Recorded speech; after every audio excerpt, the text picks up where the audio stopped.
So welcome to Kavin educations. Last క్లాస్లో నేను చెప్పాను కదా, ఎప్పటిదాకా లాస్ట్ క్లాస్లో డిస్కస్ చేసాం రౌండ్ టేబుల్ కాన్ఫరెన్స్ దాకా ఆర్టీసీ రౌండ్ టేబుల్ కాన్ఫరెన్స్ దాకా డిస్కస్ చేసాం అనమాట. ఈ క్లాస్లో ఏం చేస్తామంటే మనం 1935 యాక్ట్ ఇంకా దాని తర్వాత పరిణామాలు చూస్తామన్నమాట.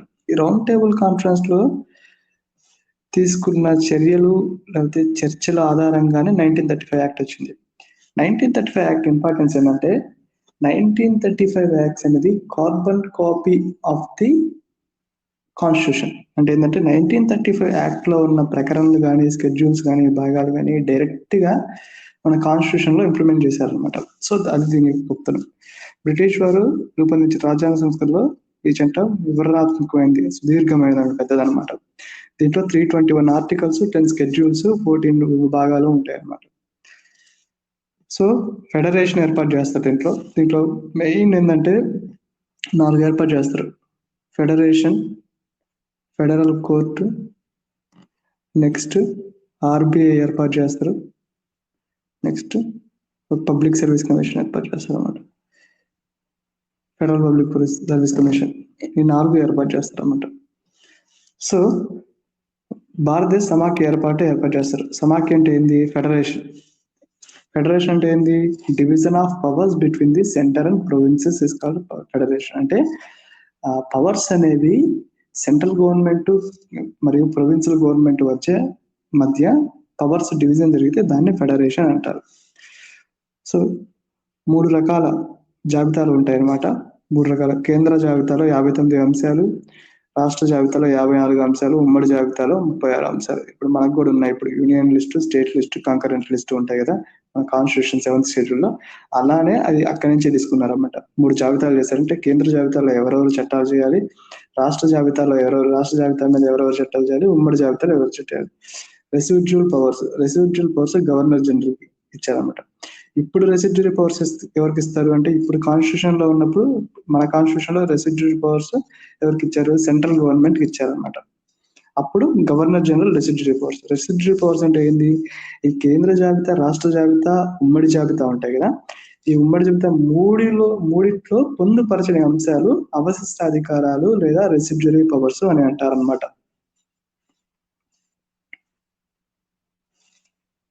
నెక్స్ట్ నేను చెప్పాను కదా 1999 యాక్ట్ లో బీడీ చేశారు. బీడీ అంటే ఏంది? డయార్కీ ఎక్కడ? స్టేట్ లో డయార్కీ చేస్తారు. డయార్కీ అంటే ఏంది? ద్వంద్వ పాలన. బైకామరలిజం సెంట్రల్ గవర్నమెంట్ లో చేస్తారు. 1935 లో ఏం చేస్తారంటే సెంట్రల్ లో డయార్కీ చేస్తారు, స్టేట్ లో డయార్కీ క్యాన్సిల్ చేస్తారు. ఇది మెయిన్ కాన్సెప్ట్ అన్నమాట. సో రాష్ట్రాల్లో ఉన్న ద్వంద్వ ప్రభుత్వాన్ని రద్దు చేసి కేంద్రంలో ద్వంద్వ ప్రభుత్వాన్ని ప్రవేశపెడతారన్నమాట. సో కేంద్రంలో డయార్కీ తీసుకొస్తారన్నమాట. స్టేట్ గవర్నమెంట్ లో 1999 లో చేసిన ద్వంద్వ ప్రభుత్వాన్ని, డయార్కీ సిస్టమ్ ని 1935 లో రాష్ట్రంలో చేసిన ద్వంద్వ ప్రభుత్వాన్ని అంటే డయార్కీ సిస్టమ్ ని 1999 యాక్ట్ లో చేశారు కదా, దాన్ని 1935 లో ఏం చేస్తారంటే రద్దు చేస్తారు. రాష్ట్రంలో కేంద్రంలో ప్రవేశపెడతారు అన్నమాట. రాష్ట్రాల్లో ఉన్న ద్వంద్వ ప్రభుత్వాన్ని రద్దు చేసి దాన్ని కేంద్రంలో ప్రవేశపెట్టారు అంతే. సో ద్వంద్వ ప్రభుత్వంలో ఏముంటాయి? 2 సబ్జెక్ట్స్ ఉంటాయి, reserve subject, transfer subject. Reserve subject అంటే గవర్నర్ జనరల్ కౌన్సిలర్ సహాయంతో చేస్తారు అన్నమాట. చూడండి, గవర్నర్ జనరల్ కౌన్సిలర్ సహాయంతో చేస్తారు, అది రిజర్వ్. ట్రాన్స్ఫర్ సబ్జెక్ట్ అంటే ఒక మంత్రిమండలి నియమించుకొని ఆ మంత్రిమండలి సహాయంతో గవర్నర్ జనరల్ పర్యవేక్షిస్తారు అన్నమాట, అంతే. నెక్స్ట్ రాష్ట్ర స్థాయిలో బైకామరలిజం ప్రవేశపెడతారు అన్నమాట. సో రివర్స్ అవుతారు అన్నమాట. చూసారా, 1919 లో కేంద్ర స్థాయిలో బైకామరలిజం ప్రవేశపెడతారు, 1935 లో రాష్ట్ర స్థాయిలో బైకామరలిజం ప్రవేశపెడతారు, 1919 లో డయార్కీ సిస్టమ్ ని కేంద్రంలో ప్రవేశపెడతారు, 1935 లో డయార్కీ సిస్టమ్ ని సెంట్రల్ లో ప్రవేశపెడతారు. మరి ఇక్కడ స్టేట్ లో క్యాన్సిల్ చేసేస్తారు. ఇక్కడ బైకామరలిజం 2 చోట్ల ఉంటుంది. ఇది కాన్సెప్ట్ అనమాట. ఆ చిన్న మైన్యూట్ తేడా తెలుసుకుంటే మీరు బిట్ అనేది పోకుండా సాల్వ్ చేయగలరు. సో మొట్టమొదట డైరెక్ట్ సిస్టమ్ ఎప్పుడు ప్రవేశపెట్టారు? 1990, 1909, 1935, 1892 అనిస్తే మొట్టమొదటి రాష్ట్రంలో డైరెక్ట్ సిస్టమ్ ఎప్పుడు ప్రవేశపెట్టారు అంటే 1919. బైకామరలిజాన్ని ఎప్పుడు రాష్ట్రంలో ప్రవేశపెట్టారు? 1990, 1935, 1947, 1892. ఏ యాక్ట్? 1935 యాక్ట్. సో బైకామరలిజాన్ని రాష్ట్రంలో ప్రవేశపెడతారు అన్నమాట. రాష్ట్రాల్లో దిశభా పద్ధతి అంటే బైకామరలిజం ప్రవేశపెడతారు. సో 11 రాష్ట్రాల్లో 6 రాష్ట్రాల్లో ప్రవేశపెడతారు అనమాట. నెక్స్ట్ రాజ్య కార్యదర్శి అంటే సెక్రటరీ ఆఫ్ స్టేట్ కి కౌన్సిల్ ఉంటుంది కదా, 50 మెంబర్స్ కౌన్సిల్. దాంట్లో ఆ కౌన్సిల్ కి బదులు 3 కంటే తక్కువ కాకుండా 6కి మించిన అంటే 3 to 6 మెంబర్స్ గల సలహాదారులను ఏర్పాటు చేస్తారంటే తగ్గిస్తారు అనమాట. సో నెంబర్ పెంచుతారు ఇప్పుడు 260 నుంచి 360, 375 పెంచుతారు. ఇక్కడ అది కామన్ పాయింట్ ఉంటుంది అనమాట. ఈ ప్రాతినిధ్యం కలిస్తుంది కదా. కేస్ అంటే ఏంది? 1919లో కల్పించింది ప్రాతినిధ్యం ఎవరికి? Christians, Anglo Indians, six, Europeans వాళ్ళ కొనసాగిస్తారు అన్నమాట. ట్రేడ్ వర్గాన్ని కూడా చేరుస్తారు. జస్ట్ పాయింట్ అది.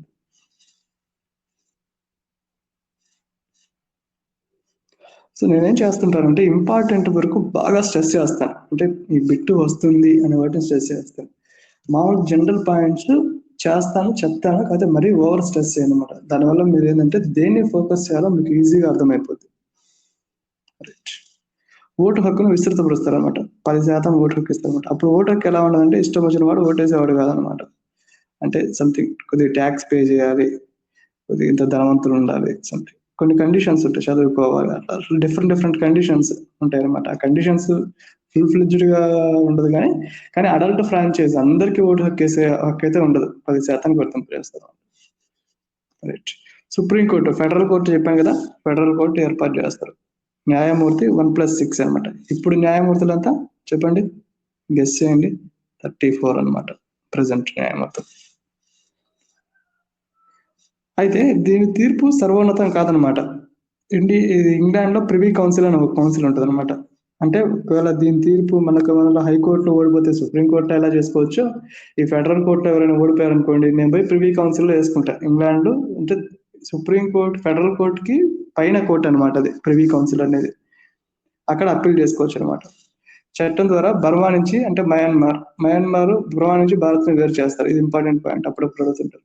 బర్మా నుంచి ఇండియాని బర్మా నుంచి వేరు చేసిన చట్టం 1935, 1947, 1909, 1919. ఏది చెప్పండి? 1935 యాక్ట్. ఓఎస్ సో ఫామ్ అవుతుంది ఇక్కడ. సో అంటే సింధు, ఒరిస్సా ప్రొవిన్సెస్ 2 కొత్త ప్రొవిన్సులు ఏర్పాటు చేస్తారు. సింధు, ఒరిస్సా అనే 2 కొత్త ప్రొవిన్సులు ఏర్పాటు చేస్తారు. ఫెడరల్ పబ్లిక్ సర్వీస్ కమిషన్, రాష్ట్ర పబ్లిక్ సర్వీస్ కమిషన్ కూడా ఏర్పాటు చేస్తారు. రిజర్వ్ బ్యాంక్ ఆఫ్ ఇండియా చెప్పాను కదా, federal public service commission, reserve bank of India, federal system, federal court. So federation కి సంబంధించిన ఆల్మోస్ట్ మొత్తం ఫామ్ చేస్తారు.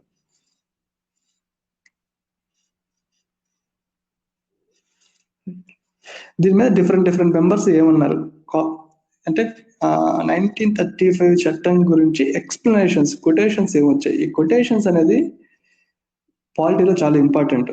ఎస్పెషల్లీ గ్రూప్ 2 ప్రిపేర్ అయ్యే వాళ్ళకి చాలా ఇంపార్టెంట్. ఎందుకంటే కొటేషన్స్ డైరెక్ట్ గా ఇచ్చేసి ఈ కొటేషన్ ఎవరు చెప్పారు, ఈ కొటేషన్ ఏ యాక్ట్ సంబంధించిన అడుగుతారు. సో 1935 చట్టం యొక్క ప్రత్యేకత ఏంది? మన దేశంలో బ్రిటిష్ వారు చేసిన పెద్ద చట్టం తెలిసిందే. చెప్పాను కదా, carbon copy are photo copy of the constitution, భారత రాజ్యాంగం యొక్క నమూనాగా వ్యవహరిస్తారు అనమాట. 60% అంశాలు దాదాపు ఇక్కడి నుంచే గ్రహించారనమాట. నెక్స్ట్ జవహర్లాల్ నెహ్రూ ఏమంటాడు? బలవంతంగా రుద్దబడింది దీని మీద మన మీద భారతీయుల మీద కేవలం ఇంజన్ లేకుండా గట్టి బ్రేకులు ఉన్న యంత్రం, అసలు ఇంజనే లేదు అంటే సోలే లేదనమాట. అట్లాంటిది ఇది ఇంపార్టెంట్. జవహర్లాల్ నెహ్రూ 1935 మీద ఏం కామెంట్ చేశాడు, ఎస్పెషల్లీ జవహర్లాల్ నెహ్రూ ఇంపార్టెంట్, చాలా సార్లు ఇచ్చాడు. ఇంజన్ లేకుండా కేవలం గట్టి బ్రేకులు ఉన్న యంత్రం, అంతే. అదొకటి గుర్తుపెట్టుకోండి. చిన్న పాయింట్ గుర్తుపెట్టుకోండి. మొత్తం కొటేషన్ మొత్తం స్టేట్మెంట్ మొత్తం గుర్తుపెట్టుకోగలరు. చిన్న పాయింట్ గుర్తుపెట్టుకుంటే ఆ పాయింట్ రాగానే స్ట్రైక్ కావాలన్నమాట. బ్రేకులు అంటే జవహర్లాల్ నెహ్రూ అని గుర్తుపెట్టుకోండి. సో భూస్వామ్య వ్యవస్థని అంటే ఫెడరల్ భూస్వామ్య వ్యవస్థ అంటే అదే ఏమంటారు దాన్ని, భూస్వామ్య వ్యవస్థని దృఢం చేయడానికి బ్రిటిష్ పాలకులు ఆడిన నాటకం అంటారు. సుభాష్ చంద్రబోస్ అంటారు.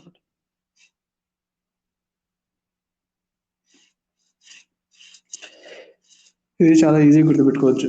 జిన్నా ఖచ్చితంగా పిచ్చిది సమూలంగా చెడ్డది మొత్తానికి అనంగీకారమైంది. డిఫరెంట్ మూడు వర్డ్స్, పిచ్చిది చెడ్డది. జిన్నా ఈ చట్టాన్ని మా మీద బలవంతంగా రుద్దారు. బాహ్యంగానే దీనికి కొంత ప్రజాస్వామ్య రూపం ఉన్న, లోపల మాత్రం అంతా శూన్యం అని పండిట్ మదన్ మోహన్ మాలవ్య అంటారు. విన్స్టన్ చర్చిల్ ఏమంటారంటే, ఈ వైస్ రాయ్కి, హిట్లర్కి, ముసోలిన్కి ఇచ్చినంత పవర్స్ ఇచ్చేశారు ఈ చట్టం ద్వారా అని చెప్తారు అనమాట. అంతే. సో నెక్స్ట్ టాపిక్ లో 1935 తర్వాత ఏమేమి పరిణామాలు జరిగాయి. 1935 తర్వాత 1939 వరల్డ్ వార్ స్టార్ట్ అవుతుంది. అప్పటి నుంచి కొన్ని సిరీస్ ఆఫ్ ఇన్సిడెంట్స్ జరుగుతాయి అనమాట. ఆ సిరీస్ ఆఫ్ ఇన్సిడెంట్స్ అనేవి మన స్వతంత్రానికి దారితీస్తాయి అనమాట. సో 1935 చాలా ఇంపార్టెంట్. అది కొద్దిగా ఫోకస్ చేసి చదవండి.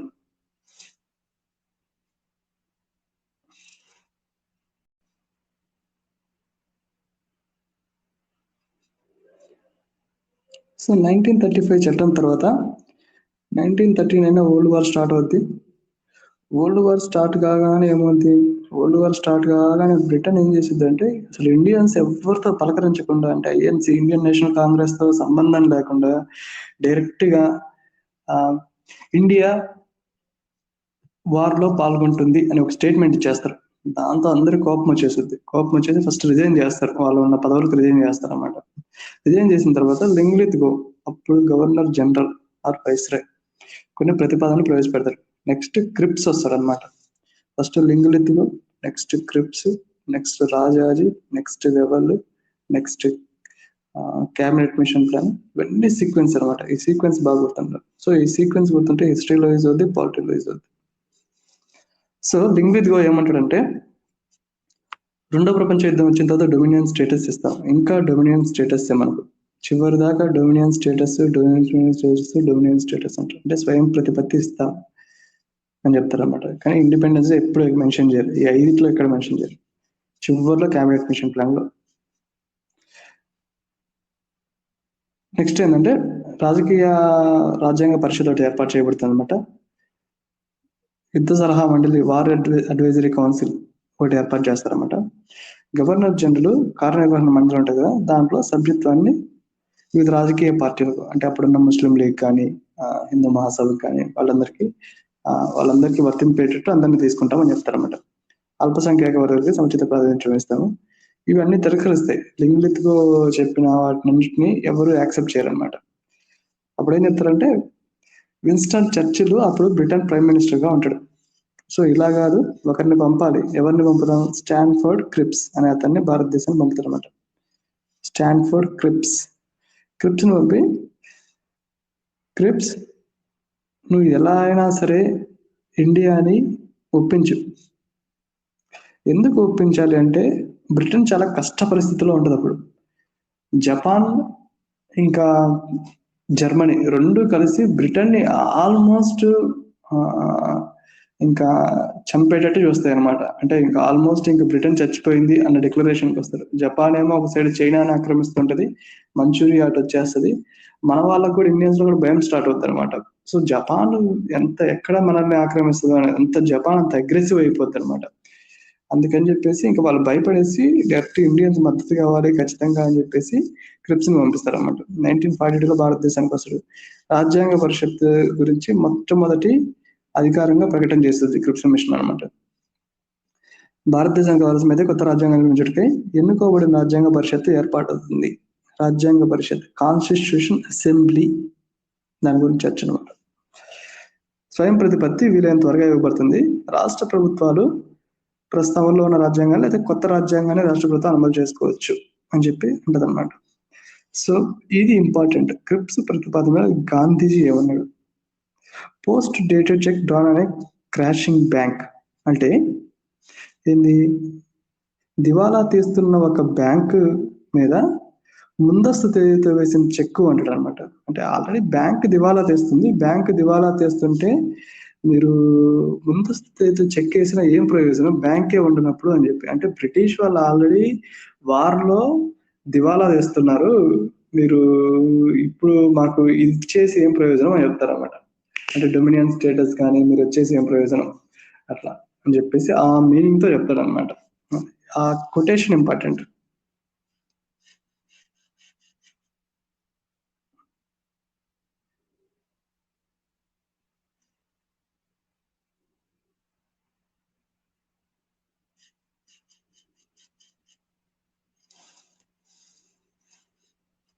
ఇంకొకసారి చూసుకోండి.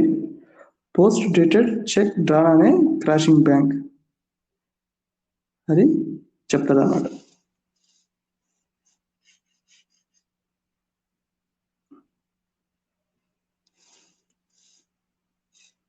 Next CRR formula. సిఆర్ఆర్ ఏం చేస్తారంటే అప్పటికి ముస్లిం లీగ్కి ఐఎన్సీకి ఎప్పుడు గొడవలు ఉంటాయి. 1940 నుంచి ఎప్పుడు స్టార్ట్ అయిపోతాయి అనమాట.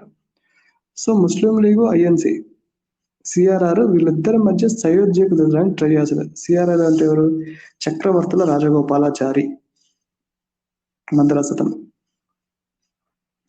సిఆర్ఆర్ ఏం చేస్తారంటే ముస్లిం డిమాండ్ని మేము యాక్సెప్ట్ చేస్తాం, కాకపోతే స్వతంత్రం కావాలి అంటే ఐఎన్సీ ముస్లిం లీగ్ రెండు కలిపి స్వతంత్రం తెచ్చుకోవాలి. ఫస్ట్ స్వతంత్రం తెచ్చుకున్న తర్వాత మేము అక్కడ ప్లెబిసైట్ అంటే అందరిని పోయి అడుగుతారు అనమాట. ఒక్కొక్కరిని అడగడం అనమాట.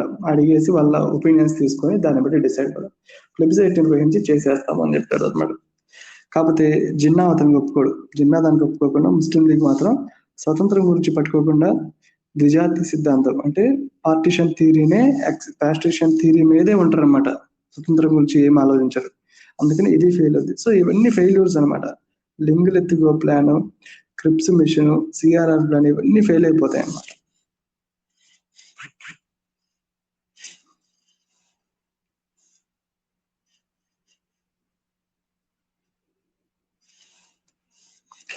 Next Wavell plan. Wavell plan కి ఇంకో పేరు అంటే సిమ్లా ప్లాన్ అప్ అంటారు. సిమ్లా ప్లాన్ అంటారు అంటే సిమ్లా ఒప్పందం. ఎందుకు? అది సిమ్లాలో నిర్వహిస్తారన్నమాట. వెవల్ ప్లాన్ అంటే అప్పుడు గవర్నర్ జనరల్ వెవల్ ఉంటుంది కాబట్టి దాన్ని వెవల్ ప్లాన్ అంటారు అనమాట. సో వెవల్ కూడా కొన్ని కండిషన్స్ పెడతారన్నమాట. భారత్లో బ్రిటిష్ వారి ప్రయోజనాలు కాపాడేందుకు హై కమిషన్ ఏర్పాటు చేస్తారన్నమాట. నెక్స్ట్ వైస్రాయ్ కార్యనిర్వహణ సైన్యాధికారి పదవి కూడా భారతీయుడికి ఇచ్చేస్తారు. నెక్స్ట్ వైస్రాయ్ కార్యనిర్వహణను జాతీయ ప్రభుత్వంగా నిర్వహించడం అంటే కార్యనిర్వహణ వర్గము ఆల్మోస్ట్ మీకు ఇంటీరియం గవర్నమెంట్ గా ఫామ్ అయిపోతుంది అనమాట అని చెప్తారన్నమాట. సో ముస్లిం లీగ్ నుంచి కొంతమందిని, నెక్స్ట్ ఐఎన్సీ నుంచి కొంతమంది తీసుకొని గవర్నమెంట్ ని ఆల్రెడీ ఫామ్ చేసేస్తాము, కొంతమంది ఆల్మోస్ట్ అందరినీ రీప్లేస్ చేస్తాం ఇండియన్స్ తో అని చెప్పి మెయిన్ టాక్ అనమాట. అంటే మెయిన్ కండిషన్స్, ఎవరు ఇచ్చిన మెయిన్ కండిషన్స్. సో ఇది కూడా ఫ్లాప్ అవుద్ది. మాక్సిమం ఇవన్నీ ఎందుకు ఫ్లాప్ అవుతాయంటే ఒక కాంగ్రెస్ కి ముస్లిం లీగ్ కి డిఫరెంట్ వ్యూస్ ఉంటాయి. అంటే ముస్లిం లీగ్ ఎప్పుడు పార్టీషన్ కోరుకుంటుంది, ఇండియన్ నేషనల్ కాంగ్రెస్ ఎప్పుడు ఫస్ట్ అసలు ఇండిపెండెన్స్ రాని అని కోరుకుంటుంది అనమాట. సో ముస్లిం లీగ్ లో జిన్నా వల్ల ఏమవుతుందంటే ప్రతి విషయంలో జిన్నా అడ్డుపడతాడు. అంటే ప్రతి విషయంలో జిన్నా రిజెక్ట్ చేస్తూ వెళ్ళిపోతుంటారు ప్లాన్స్ అన్నింటినీ. అందుకని చివరి దాకా ఏ ఒక్క డెసిషన్ తీసుకోలేకపోతారు అనమాట. కానీ కాంగ్రెస్ యునైటెడ్ ఇండియా కోసం పట్టుపట్టింది, ముస్లిం లీగ్ మాత్రం దేశ విభజన సమర్థించింది. ముస్లిం లీగ్ ఎప్పుడు పార్టీషన్ సమర్థించింది కాబట్టి ఆల్మోస్ట్ ప్రతి ప్లాన్ అనేది ఫెయిల్ అయింది అనమాట. అది ఇది మన దృష్టిలో, అంటే మన మన మన ఇండియన్ చరిత్ర దృష్టిలో అనమాట. కానీ వాళ్ళ దృష్టిలో, పాకిస్తాన్ చరిత్ర దృష్టిలో అది డిఫరెంట్ స్టోరీ అనమాట. అంటే జిన్నా హీరోలు చూపిస్తారు, మనల్ని యాంటీ చూపిస్తారు. అది కామన్ ఎక్కడైనా.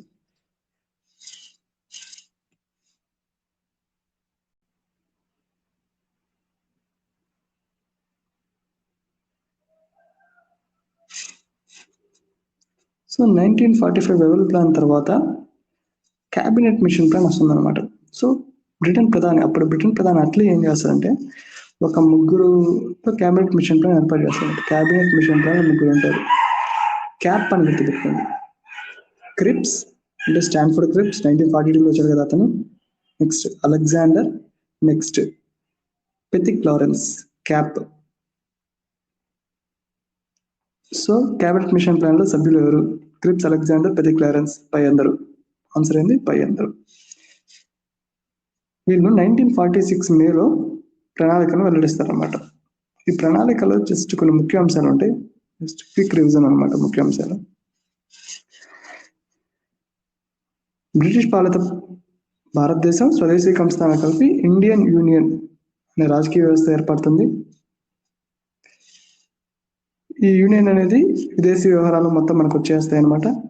కేంద్ర ప్రభుత్వంలోని పరిధిలోని పాలనా అంశాలపై శాసనాధికారం రాష్ట్రాలకు, అంటే కేంద్ర ప్రభుత్వంలో చేయదో, ఏ ఏ అంశాల మీద శాసనాలు చేయదో అది రాష్ట్ర ప్రభుత్వం శాసనాలు చేస్తుంది అనమాట. స్వదేశీ సంస్థానాలు కూటమిగా నిర్మాణ శాఖను ఏర్పాటు చేసుకుంది. స్వదేశీ సంస్థానాలు ఒక కూటమిగా ఏర్పడతాయి అన్నమాట. కూటమిగా శాసన నిర్మాణ శాఖ ఏర్పడుతుంది అనమాట. నెక్స్ట్ ఏంటంటే ఇంపార్టెంట్ పాయింట్, ఇవన్నీ general points. Important points, 14 members తో ఒక తాత్కాలిక ప్రభుత్వం ఏర్పడుతుంది అనమాట. ఎవరి అధ్యక్షతన? జవహర్ లాల్ నెహ్రూ అధ్యక్షతన. దాంట్లో 14 మెంబర్స్ లో ఐఎన్సి నుంచి రిప్రజెంటేషన్ ఉంటారు, ముస్లిం లీగ్ నుంచి రిప్రజెంటేషన్ ఉంటారు. ముస్లిం లీగ్ ఫస్ట్ లో జాయిన్ కాదు, కానీ తర్వాత జాయిన్ అవుతుంది. జాయిన్ అయినా కానీ మళ్ళీ మన కాన్స్టిట్యూషన్ పరంగా, అంటే పార్లమెంట్ పరంగా, డెసిషన్స్ పరంగా తీసుకునే వాటిలో ప్రతి దాంట్లో అడ్డు వేస్తుంది అనమాట. దాంట్లో ఐఎన్సీలో ఉన్న మెంబర్స్ కి విసిగి వచ్చేస్తుంది ముస్లిం లీగ్ మీద. చూడండి, తాత్కాలిక ప్రభుత్వం 1946 ఆగస్ట్ 24 తాత్కాలిక ప్రభుత్వం ఏర్పరచడం ప్రకటించింది. సెప్టెంబర్ 2 ఇది ఇంపార్టెంట్ డేట్. సో డేట్స్ అనేవి ఇంపార్టెంట్, కానీ మ్యాక్సిమం నేను చెప్పేది ఏంటంటే ఇప్పుడున్న సిలబస్ కానీ ఇప్పుడున్న పేపర్ ప్రిపరేషన్ కానీ మ్యాక్సిమం డేట్స్ అనేవి ఎక్కువ కాన్సన్ట్రేట్ చేయట్లేదు. అందుకని డేట్స్ అనేవి గుర్తుపెట్టుకోండి, కానీ మోస్ట్ ఇంపార్టెంట్ డేట్స్ గుర్తుపెట్టుకోండి. ప్రతి చిన్న డేట్ గుర్తుపెట్టుకోవాల్సిన అవసరం లేదు. 1935 యాక్ట్ అమల్లోకి ఏ డేట్ లో వచ్చింది గుర్తుపెట్టుకోకర్లేదు, ఎందుకంటే అది పెద్ద ఇంపార్టెంట్ ఏం కదా. అందుకని మీరు ఏవి ఇంపార్టెంట్ కావో అవి చూసి డేట్స్ వరకు గుర్తుపెట్టుకోండి. సో 1946 సెప్టెంబర్ 2 ఈ డేట్ ఇంపార్టెంట్, అడగొచ్చు, స్కోప్ ఉంది అడగడానికి. అట్లాంటివి గుర్తుపెట్టుకోవాలన్నమాట, అన్ని గుర్తుపెట్టుకోలేము కదా. సో ఈ తాత్కాలిక ప్రభుత్వాన్ని జవహర్లాల్ నెహ్రూ ప్రధానంగా నిర్వహించారు. ముస్లిం లీగ్ ఫస్ట్ సందేహించింది, తర్వాత చేరింది. కాంగ్రెస్ తరఫున వల్లభాయ్ పటేల్, రాజేంద్ర ప్రసాద్, అరుణా అసఫ్ అలీ, రాజగోపాలాచారి ప్రముఖ మంత్రులు. ముస్లిం లీగ్ లియాఖత్ అలీ ఖాన్, జయమండల్ అలీ ఖాన్ అటువంటి సభ్యులు మంత్రులుగా వ్యవహరించారన్నమాట. So Congress, INC plus Muslim League కలిపి ఇంటీరియం గవర్నమెంట్, తాత్కాలిక ప్రభుత్వాన్ని ఫామ్ చేశాయి.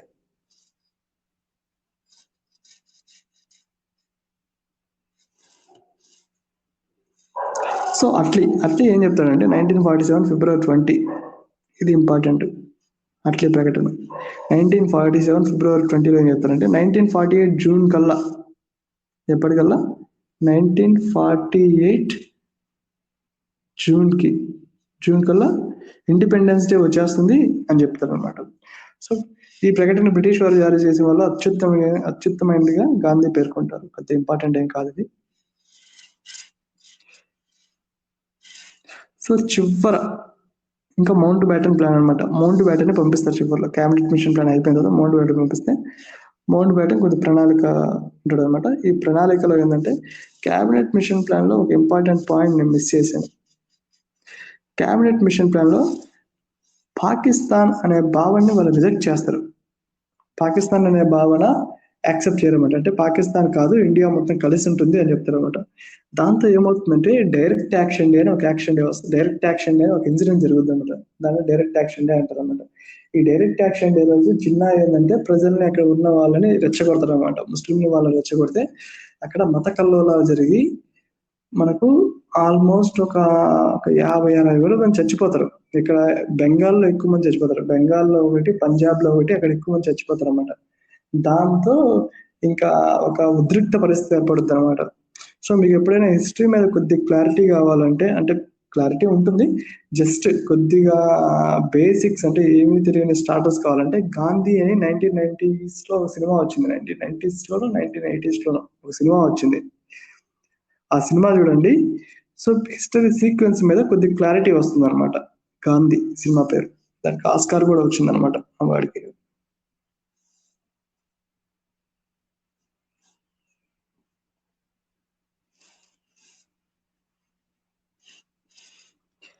సో 1948 జూన్ కి బదులు 1947 ఆగస్ట్ అని డిక్లేర్ చేస్తారు. ఇండియన్ యూనియన్, పాకిస్తాన్ అనే 2 రాజ్యాలు ఏర్పడతాయి. మౌంట్ బ్యాటన్ ప్లాన్ యాక్సెప్ట్ చేసేస్తారు. గొడవలు అవుతున్నాయి అని చెప్పేసి ఇంకా యాక్సెప్ట్ చేస్తారు మౌంట్ బ్యాటన్ ప్లాన్. సో ఎలా అస్సాం అనేది మనకి ఇచ్చేస్తారు. బెంగాల్, పంజాబ్ ఈ 2 అనమాట. బెంగాల్, పంజాబ్ మత ప్రాతిపదికన విధిస్తారు అనమాట. సో అందుకని ఎప్పుడు గొడవలు బెంగాల్, పంజాబ్ లో బార్డర్స్ లో జరుగుతాయి అనమాట. బెంగాల్లో వచ్చేసి ఇక్కడ బెంగాల్ ఉంటే సపోజ్ ఇది పంజాబ్ అనుకోండి, ఇది బెంగాల్ అనుకోండి జస్ట్. సో ఇక్కడంతా ఈస్ట్ పాకిస్తాన్ ఫామ్ అవుద్ది. అంటే ఇప్పుడున్న Bangladesh is nothing but east Pakistan అన్నమాట. అది లిబరేషన్ జరిగి బంగ్లాదేశ్ అయింది. సో ఇక్కడ జనరల్గా ఇప్పుడున్న పాకిస్తాన్ ఉందన్నమాట. So east Pakistan, west Pakistan అంతకుముందు కలిసి ఉన్నప్పుడు. సో ఇప్పుడు బంగ్లాదేశ్, పాకిస్తాన్ అన్నమాట. సో ఈస్ట్ బెంగాల్ అంటే తూర్పు బెంగాల్లో రెండు చోట ప్లెబిసైట్ జరుగుద్ది. ప్లెబిసైట్ అంటే ఏంది? ప్రజాభిప్రాయ సేకరణ ప్లెబిసైట్ అంటారు అనమాట.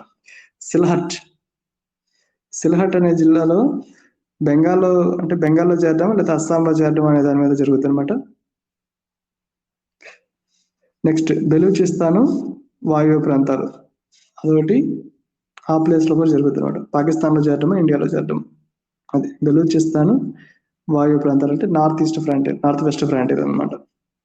సో వీటి మీద ప్లెబిసైట్ జరుగుద్ది. ప్లెబిసైట్ అనేది ప్రజాభిప్రాయ సేకరణ, దాన్ని బట్టి చేస్తారు అనమాట. పంజాబ్, బెంగాల్,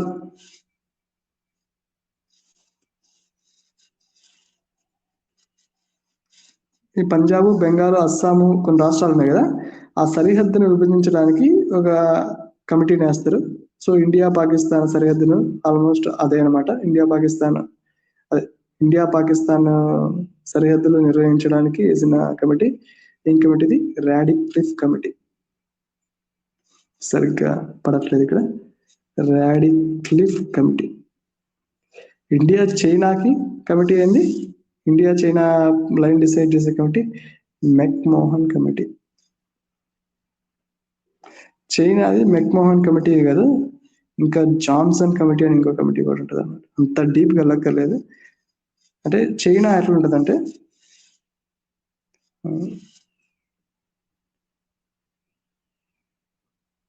సో ఇవన్నీ ఎక్స్ప్లెయిన్ చేయడానికి డిలీట్ చేస్తున్నాను నేను. చైనా బార్డర్స్ ఎలా ఉంటుందంటే, ఇది ఇండియా అనుకుంటే ఈ అరుణాచల్ ప్రదేశ్తో బార్డర్ ఉంటుంది, మళ్ళీ ఇక్కడ మధ్యలో సిక్కిం దగ్గర బార్డర్ ఉంటుంది, ఇక్కడ కాశ్మీర్ దగ్గర బార్డర్, అంటే 3 బార్డర్స్ ఉంటాయి అన్నమాట. ఇక్కడ ఒక బార్డర్, ఇక్కడ ఒక బార్డర్, ఇక్కడ ఒక బార్డర్ అన్నమాట. ఈ బార్డర్ లో అంటే ఈ బార్డర్ అనేది డిసైడ్ చేయడానికి ఒక కమిటీ ఏర్పడుతుంది అనమాట. నార్మల్గా ఒక కమిటీ ఏర్పడుద్ది, అప్పుడు బార్డర్ డిసైడ్ చేస్తాయి. సో ఈ బార్డర్ని ఏమంటారు? లైన్ ఆఫ్ యాక్చువల్ కంట్రోల్ అంటారు అనమాట, LOAC. Line of actual control అనమాట. రీసెంట్ గా వచ్చిన గొడవలన్నీ line of actual control. Galwan issue తెలుసు కదా, 1 year బ్యాక్ గాల్వాన్ ఇష్యూ జరిగింది. ఈ గాల్వాన్ ఇష్యూ అనేది లైన్ ఆఫ్ యాక్చువల్ కంట్రోల్లోనే జరిగింది అనమాట. లైన్ ఆఫ్ యాక్చువల్ కంట్రోల్లో ఏమవుద్దంటే,